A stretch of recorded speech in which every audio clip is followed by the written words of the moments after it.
A swarm of locusts is chewing through East Africa's food supply, putting millions of people at risk of starvation.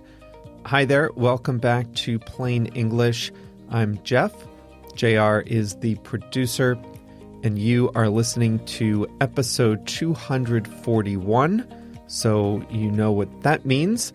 The full transcript, video lesson, and all the additional resources for this episode are available at plainenglish.com/241. Coming up today, a plague of desert locusts, grasshoppers, has been attacking crops in East Africa, threatening millions of people with starvation. In the second half of the episode, we'll talk about the English word know-how, and the video lesson will address how to talk about quantities with by the plus a quantity. So by the dozen, by the hundreds, etc. If you've ever heard the movie Cheaper by the Dozen, then you've heard this construction before. That's the video lesson at plainenglish.com/241 for Plain English Plus members.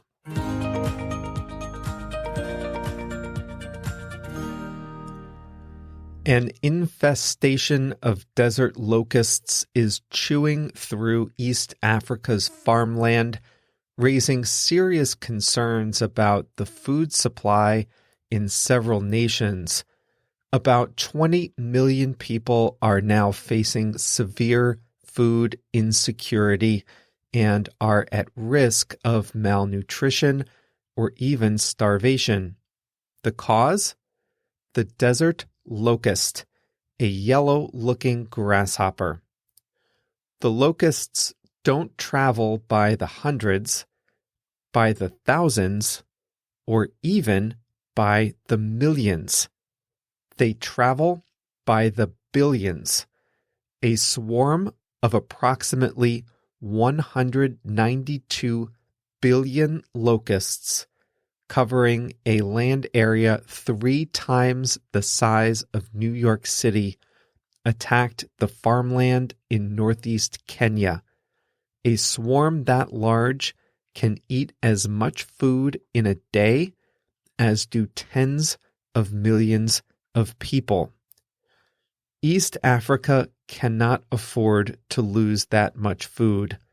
The region is already one of the world's most impoverished, and it doesn't have the money, infrastructure, or trade relationships to import the food it needs to feed its population. People in that region rely on locally grown food to survive, and there is not a lot of food left over. What's more, agriculture represents about a third of the economic activity in the area and supports over half the region's employment. A large part of these economies and the livelihoods of the region's citizens are in grave danger. The UN's Food and Agriculture Organization, or FAO, has urgently requested $138 million in food aid from the rest of the world to fight the plague. It has raised less than half that amount. The FAO is now warning of a potential humanitarian disaster. Crops are being devoured by insects at an alarming rate. The locusts are indiscriminate. A locust can eat the equivalent of its body weight each day and doesn't much mind what it eats. It will eat almost any part of any native plant in the desert. When a swarm of locusts arrives, it is so dense that it darkens the sky a frightful signal to farmers that their crops are doomed. The locusts quickly chew through planted crops, leaving entire farms decimated in a matter of a few days or less. A single locust can travel 95 miles in a day. These swarms move fast. The desert locust is a very, very old species with hardened survival mechanisms. In a normal year, they coexist peacefully with farmers in the region like any other insect. But sometimes a combination of factors causes them to multiply rapidly and form large swarms.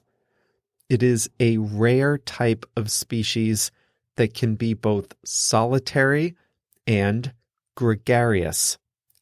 When solitary, individual locusts don't move together and they don't tend to travel very far.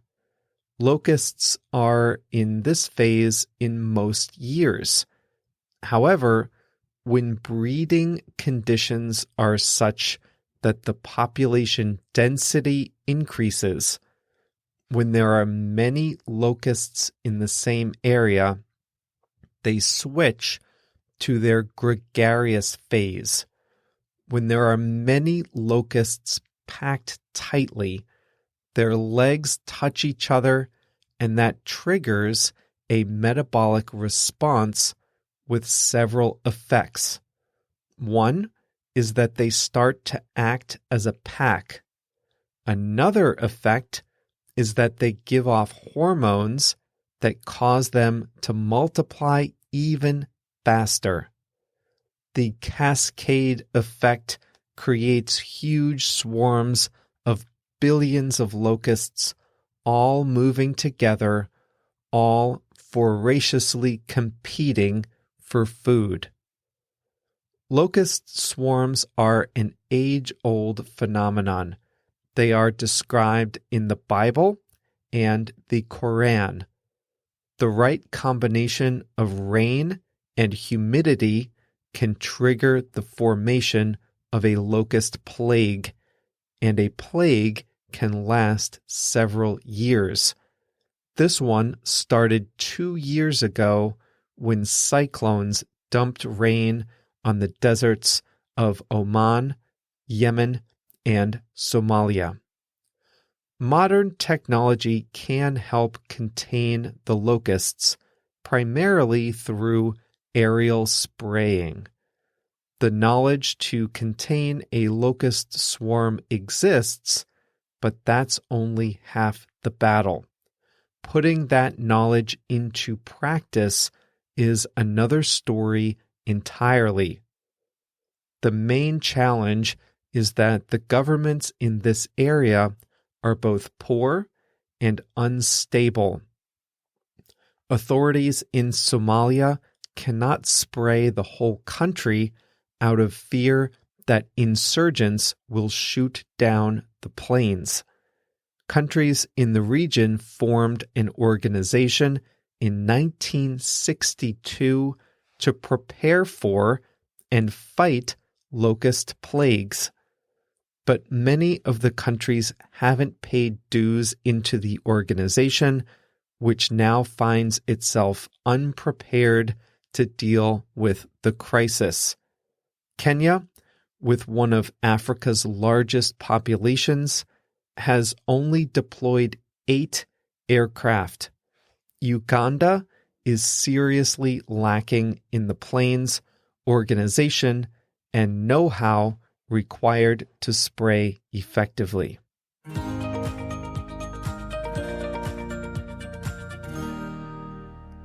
This must be a record. The last 3 episodes have all been science-related. 4, if you count the coronavirus one.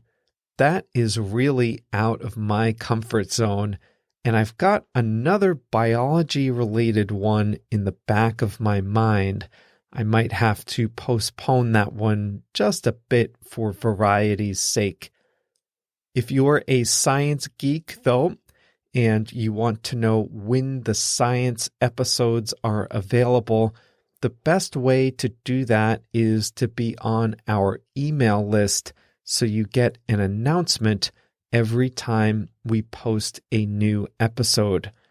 JR includes a helpful summary of each episode in his emails out every Monday and Thursday. To get those, just go to plainenglish.com/mail.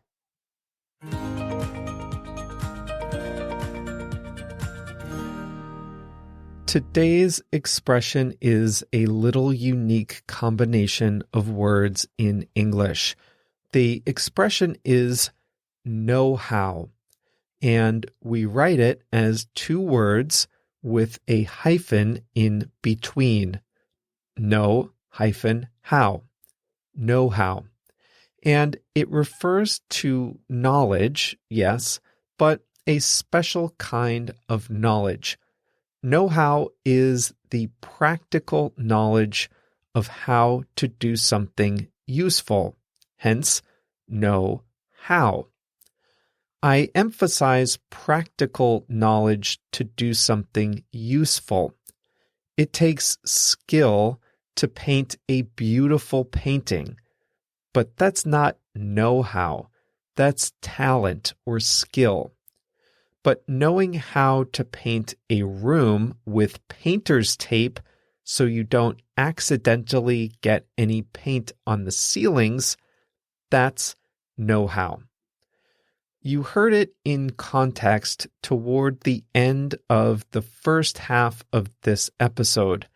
I said that many countries in East Africa lack the equipment and the know-how to spray the locusts invading their farms. So not only do they not have enough planes, but they don't have the know-how. They don't have the expertise, the skills, the knowledge to spray against the locusts. Know-how is intangible. It's not like a manual that's written down. It's like a body of practical knowledge. And you can say that a person has know-how or that an institution has know-how. In my example, I was talking about countries. Uganda, for example, doesn't have the know-how to fight this locust plague. There are not enough people in Uganda that have the practical knowledge to do it. A single individual can have know-how.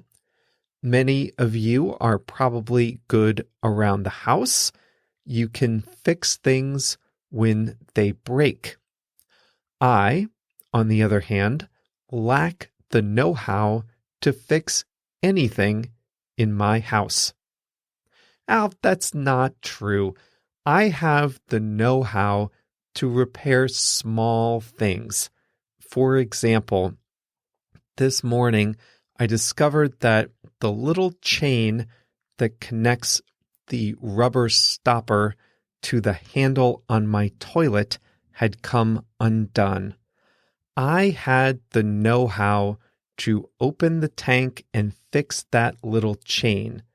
However, I would not have the know-how to deal with leaks or a broken furnace or anything electrical, for example. That sort of thing requires a level of know-how that I just don't have. Electrical is tough. From what I hear, it's not that difficult, but it's also not something you want to experiment with. It can be dangerous.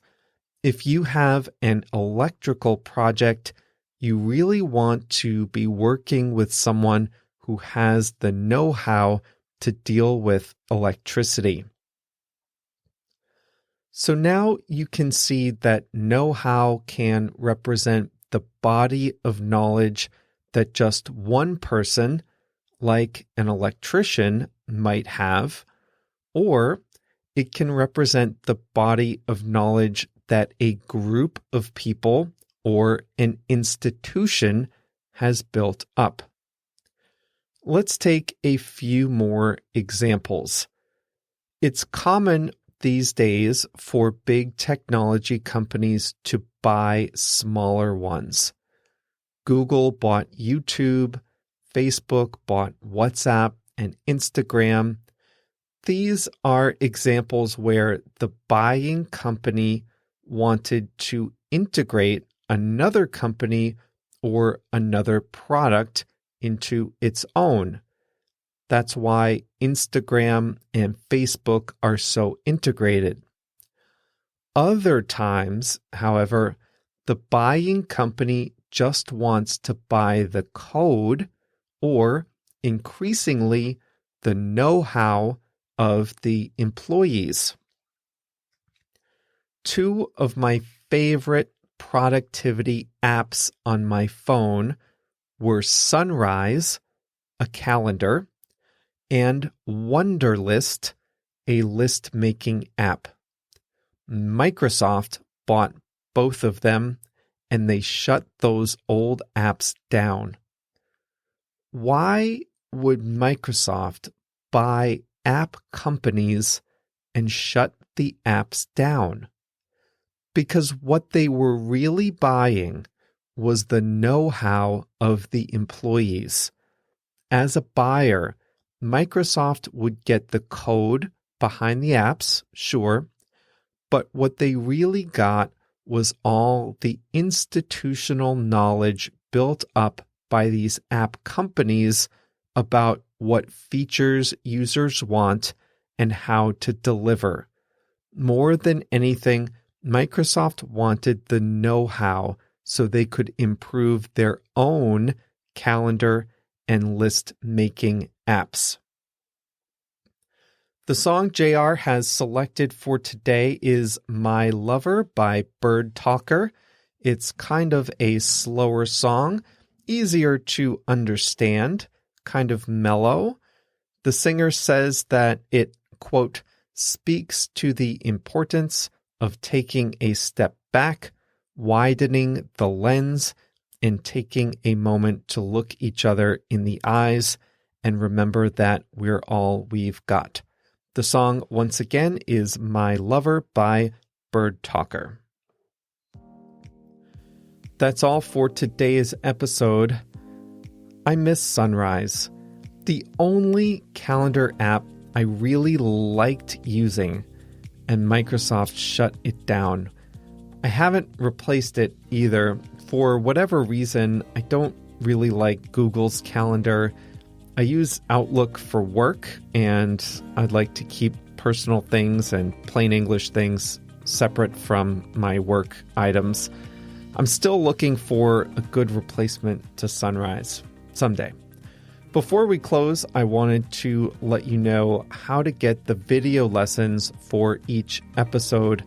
You heard me mention that today's video lesson is about by the plus a quantity, like cheaper by the dozen, or desert locusts travel by the billions, or I buy paper towels by the case. I made a whole 10-minute video lesson on exactly how to use this, and that is something that's part of the Plain English Plus membership. I do that for every new episode, and we have a library of over 60 videos all about how to express yourself in English. If this sounds like something that would be useful to you, then I'd really like you to visit plainenglish.com/plus to read more about joining our membership. That's plainenglish.com/PLUS.